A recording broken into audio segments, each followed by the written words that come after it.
Okay, Christians, keep it real. This was recorded in early April 2020, and at this time, the whole country is turned upside down. The whole world, in fact, is turned upside down by COVID-19, better known as the coronavirus. And many are working from home or not working at all.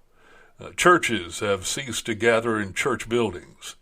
Social distancing, self-quarantine are a new way of life. In short, we're surviving, but in the long term, who knows where this will go? So may I ask you a personal question? How's your mental health? My name is David Pierce, and this is Thought Capture, a series of podcasts devoted to examining your thinking. Because if you're a Christian, you need to know Christians think differently because we see the world and circumstances differently. I know my mom was not the first to use the phrase, but whenever she got frustrated, she'd use the euphemism, "It's enough to make a preacher cuss." And after I went into the ministry and I was the preacher, the next time that she employed the phrase, I joked with her. It's not enough to make the preacher cuss, it's enough to make the preacher's mom cuss. Luckily, she laughed at the gesture. The last 4 weeks of isolation probably have come close to making somebody cuss. You can't find toilet paper anywhere. I went to the hospital with a parishioner just recently, and her husband had been rushed there to the emergency room with a sudden and drastic drop in his blood pressure. It was a serious situation, it seemed.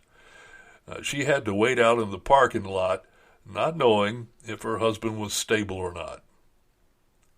What is the Christian response to the situation we find ourselves in? I've run into all kinds of opinions on this one. They vary between this is a really overblown situation generated by the media with political motivations. And the other extreme, this is the time spoken of in Revelation. The world's about to end. Regardless of which camp you're in, if this is all you're thinking about right now, it's going to drive you bonkers. Perhaps we need to follow the advice of the Apostle Paul, offered to the Christians in Philippi. The entire epistle focuses around the theme of experiencing joy in the midst of the traumatic. It says in Philippians, the 4th chapter, beginning at verse 8, "Finally, brethren, whatever things are true, whatever things are noble, whatever things are just, whatever things are pure, and whatever things are lovely, whatever things are of good report, if there is any virtue, if there is anything praiseworthy, meditate on these things. The things which you learned and received and heard and saw in me, these do, and the God of peace will be with you." There's an urban expression a few years ago that was made extremely popular. Just about everybody was saying it. It went something like this: "Keep it real, dude." I looked it up in the Urban Dictionary. It means be genuine, unaffected, and honest. That's some good advice. Christians need to be true to who they are and what their mission is while the world is restless and filled with anxiety. This is a time to be compassionate, considerate, a good example to those who are watching our witness. This pandemic has given the church a gift. We now have more time for prayer in our personal lives, personal discipleship, and a community that once again is looking to our biblical counsel. The focus is off of materialism for the first time in a generation.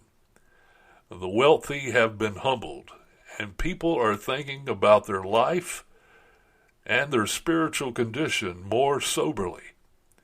If we approach this situation concerned only about our own welfare or what we have to give up, we'll miss what God's doing. Yes, I believe this whole situation is God Almighty working in the last days. I'm David Pierce, and this has been Thought Capture. Christians think differently. They see life totally different than the way the world sees it and interprets it. Thank you for listening.